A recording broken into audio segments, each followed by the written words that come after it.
Ini Mogun, atau Modare, atau Junghe, atau Moshi, atau udah gak ada lagi sih. Orang yang udah sepuh lah di dunia penggambaran.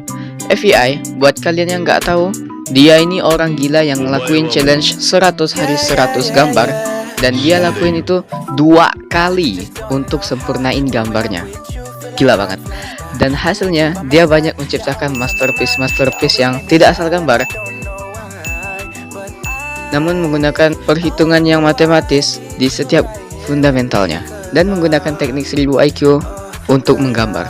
Dan hari ini aku mau ikutin cara gambar yang dia lakuin selama 200 hari itu buat dapat hasil yang sama.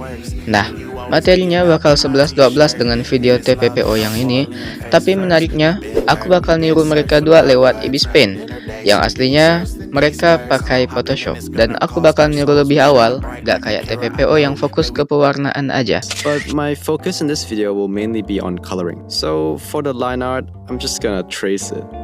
Not because I'm lazy or anything.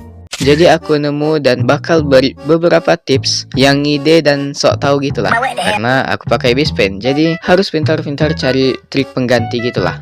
Oh iya, kenapa aku gak beli kelas Mogun aja di Colosso biar bisa bedah dan analisa langsung? Karena dompet aku lagi kurus. Aku bakal niru gambar yang ini, gambar yang sama kayak TPPO tiru, biar di copy 2 kali aja sih. Dan biar aku dapat 2 contoh yang masterpiece. Ya, langsung aja kita mulai di Maker. Hah? Maksud? Jadi gini, yang aku maksudin mikir di sini itu karena Mogun sebelum menggambar benar-benar mikir banget apa yang harus dia gambar dan apa yang harus dia lakuin untuk mendapatkan gambar itu atau hasil itu. Contoh, pada gambar kali ini dia udah tahu ingin menggambar apa, yakni Raiden Shogun dari Genshin Impact. Kenapa? Karena dia ambil cepat, simple, dan berlimpah ruah referensi karakternya. Karena ini karakter yang terkenal, jadi kita tidak kesusahan mengambil dari pose dan angle manapun untuk menggambar.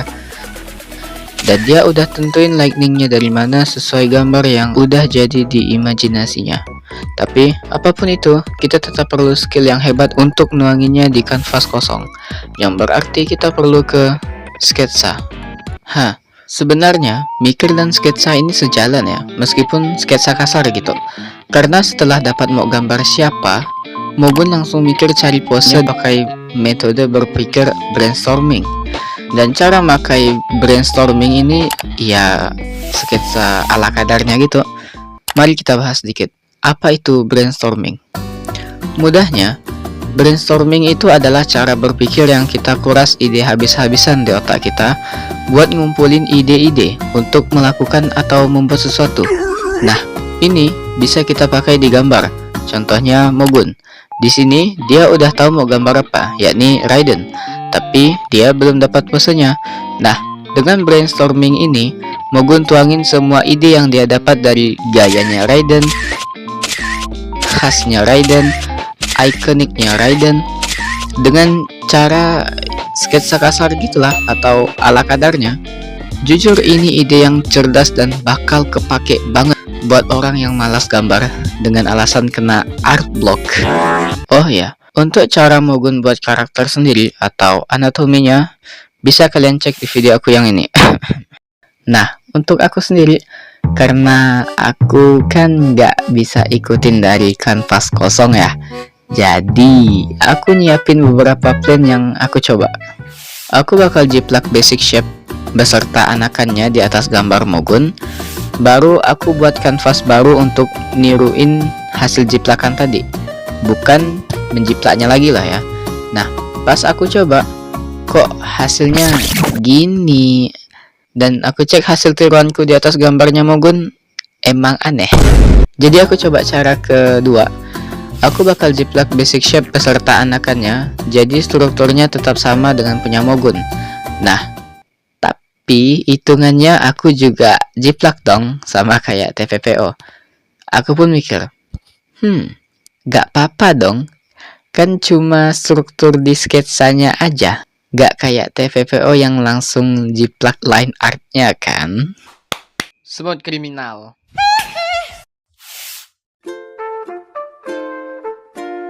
Nah, karena aku milih jiplak basic shape-nya doang, Di step line artnya ini aku cukup kerepotan karena aku jadi bolak-balik nambah jiplakan strukturnya karena ada beberapa hal detail yang susah ditiru kalau gak ada garis checkpoint di jiplak sketsanya. Jadi ya gitulah, dan aku pakai di pen yang kasar karena emang Mogun pakai pen hard brush gitu atau bertekanan keras, gak aneh banget, yang biasa-biasa aja, gak pakai pen yang mewah atau berstruktur atau gimana untuk line artnya sendiri. Ini list yang akan dia lakuin di step ini sebelum dia mulai lanjut menggambar, yang nggak dia tulis secara itu ya, tapi emang dianalisa TPPO, yang mungkin membuat kalian bosan. But trust me, ini untuk meminimalisir kesalahan dan memudahkan kita di tahap kedepannya lagi. Karena di base color kita akan mulai masuk ke pewarnaan. Oke, sebelum memberi warna base color, Mogun pisah gambarnya jadi beberapa bagian menggunakan satu warna, yakni abu-abu. Setelah itu, barulah dia bikin layer baru yang di clipping mask ke layer abu-abu tadi buat layer-layer base color. Ini tuh salah satu teknik yang beda dan cukup pintar sih, jujur aja. Kenapa? Karena biar Mogun menggambarnya cepat selesai. Jadi nanti shading dan lightingnya bakal di layer-layer ini aja. Jadi masuk akal kenapa tekniknya begini. Cuman karena aku gak pernah pakai teknik beginian, rasanya aneh dan gak enak aja sih. Dan ini semua penampakan dari layer base colornya. Karena di Ibis Paint gak ada cap warna untuk layer gitu kayak di Photoshop, jadi kelihatannya lebih riuh aja sih. Setelah itu Mogun pakai fitur yang kalau di Ibis Paint itu namanya Alpha Lock. Dia beri di setiap layer base colornya biar gak luber nutupin warna layer lain, kecuali layer base abu-abu tadi. Untuk selanjutnya, Mogun saranin buat kita tandain bahan material yang kalau kena cahaya itu bakal bagaimana. Apakah dia mengkilap atau buram kayak Dove gitulah, aku nggak tahu bahasanya gimana. Dan gak lupa arah cahayanya dari mana.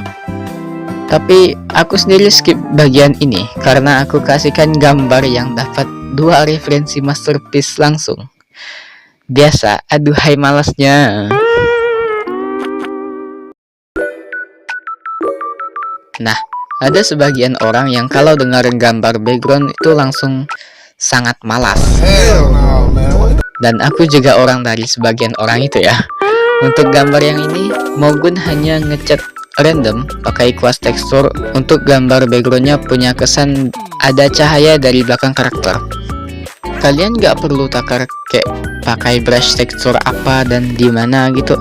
Kalian hanya benar-benar ngelukis pakai tekstur random dan atur karakternya hidup aja. Mogun juga saranin pakai kuas sebanyak mungkin untuk buat kesan tekstur random. Kayak di gambar ini, dia pakai 5 tekstur yang berbeda untuk menciptakan tekstur. Jadi ini waktu yang bagus buat pakai semua brush yang gak pernah kalian sentuh itu. Tapi pada gambar kali ini, pakai satu brush tekstur aja udah cukup. Karena backgroundnya hanya menambah efek energi dengan power, gak buat tekstur khusus kayak ke kain atau batu gitulah. Jadi background untuk gambar yang ini yang paling enak, karena efisien aja. Kita cuman gambar warnanya ke titik yang ngumpul di titik power di sini.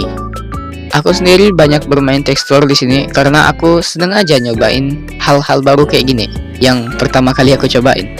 Dan setelah itu TPPO beri efek noise gitu, tapi aku gak ngulik Ibis Paint, jadi aku gak tahu bisa apa enggak. Tapi kayaknya bisa deh.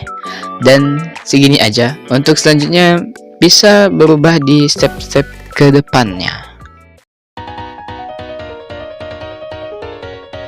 Ini merupakan teknik utama dari Mogun.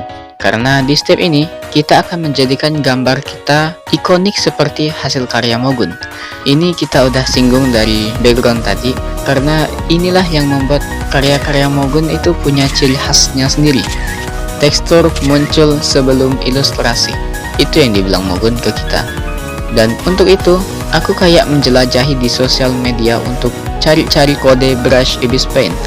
Dan aku ngerasa worth it buat habisin waktuku untuk itu, karena kedepannya tetap bakal kepake lagi, harusnya. Tapi di step ini aku sering pakai 2 brush ini aja untuk beri tekstur ke semua bagian, bahkan kulit. Dengan brush tekstur ini membuat gambar kita terlihat realistis dan kita nggak perlu terlalu effort detailing, karena kita akan sempurnainnya di step selanjutnya.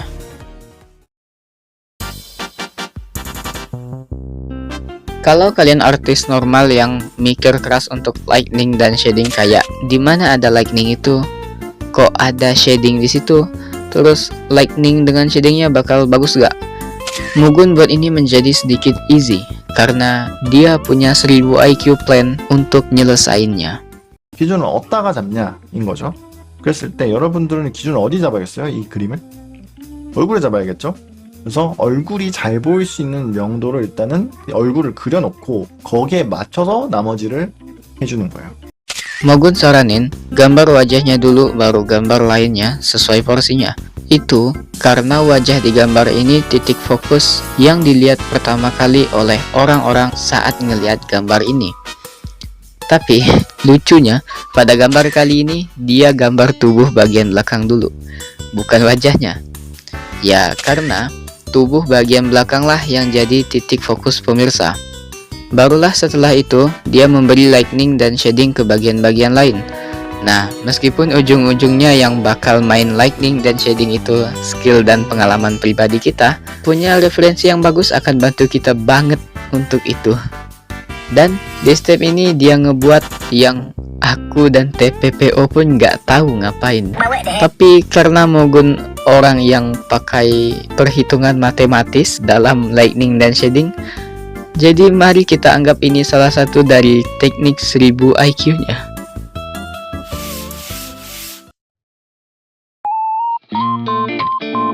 Setelah kita upgrade teksturnya makin kerasa karena main cahaya-cahayaan tadi, sekarang kita akan beri height detailnya. Di step ini, Mugun pakai opacity yang tidak 100% untuk detailing, dan dia pakai trik menarik di mana fitur toggle brush opacity difiturkan di satu tombol di keyboard atau pen tab untuk mempercepat ngubah opacity-nya. Dan aku usul lebih pen dan HP ini ngeliat kayak ya gitulah. Di step ini kita akan ngelakuin beberapa hal untuk gambarnya, yakni sempurnain shadingnya, sempurnain warna materialnya, buat oklusi ambien, buat subsurface scattering, dan cek value-nya. Ini list yang dilakukan Mugun di gambar ini yang bisa kita gunakan kalau kita ngerasa ada yang salah saat menggambar. Tapi yang terpenting yang dilakukan di step ini yaitu membuat semuanya semakin detail. Kayak hasil akhirnya halus dan enak dipandang, tapi pakai hard brush. Ini bakal jadi step yang paling serius karena disinilah skill gambar kita terhadap shading dan lightning yang menyentuh material akan diuji. Tapi Mugun ada wejangan bagus untuk ini. Dia menyuruh kita untuk berpikir seperti AI, yakni kamu tidak dapat menggambar apa yang tidak pernah kamu lihat. Kayak kalian harus cari referensi foto punggung untuk gambar punggung yang bagus. Jadi kalau kalian lagi gambar ngerasa stuck atau gak tahu, kalian bisa cari referensi bejibun banyaknya yang bisa bantu kalian agar tahu, dan pada akhirnya otak kalian bakal terbiasa dengan referensi yang kalian lihat itu. Dan seterusnya, kalian bisa gambar dari mengingat aja atau gak pakai referensi seperti Mugun. Di step ini juga Mugun gak bikin layer blend mode atau layer yang punya efek gitu. Jadi hanya menggambar dan menggambar.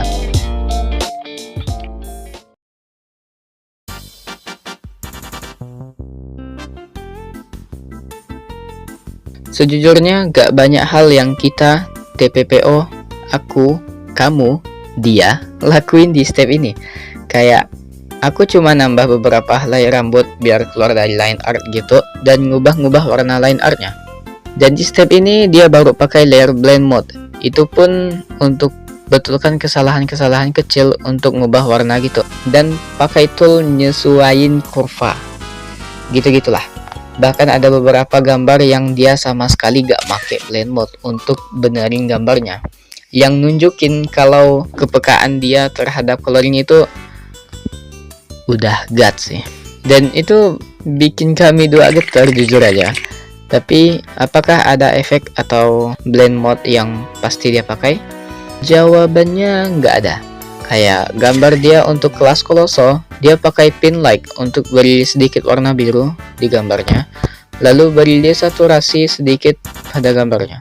Tapi di gambar kali ini, dia pakai pin light untuk gelapin bagian bawah, dan nambah cahaya ke petirnya pakai color dodge. Dia benar-benar pakai sentuhan blend mode untuk benarin apa yang kurang di gambarnya. Tapi ada satu trik yang bisa dibilang blend mode yang selalu ia gunakan, yakni mencerahkan atau menggelapkan bagian gambar untuk ngecek value dari gambarnya. Belajar copying art kali ini, aku bener-bener enjoy ngelukis aja sih. Dan apapun itu, sekarang aku bisa bilang, dan ini hasilnya. Dan pada akhirnya, ini tuh pola rahasia dari 200 hari challenge Mogun secara garis besar, tapi ya karena setiap gambar beda kondisinya, jadi beda lagi anakan setiap garis besarnya. Dan aibnya, Mogun kan ngelakuin ini tuh 7 jam doang dari brainstorming, dan dalam sekali lihat gitu, dalam sehari. Dan aku ngelakuin ini tuh hampir 25 jam dalam waktu sebulan. Ya, aku cukup kecewa sih, banget malah, karena aku juga ketimpa tugas. Ya rasanya sih udahlah ya. Dan itu aja sih yang udah aku ngomongin. Aku nggak tahu apa nasib aku habis ngedit video ini ya, karena ngisi suaranya aja udah lama. Dan guys, makasih yang udah nonton. Ini aku udah selesai ngeditnya, tinggal ngecek sekali lagi biar nggak ada yang ngebug. Dan ini aku isi suaranya langsung, jadi kalau ada suara aneh-aneh ya aneh. Dan udah sih itu aja. Aku keteteran banget, aku pengen tidur karena ini udah malam. Dan makasih yang udah nonton, dan makasih 1000 subscribers ya guys. Let's go.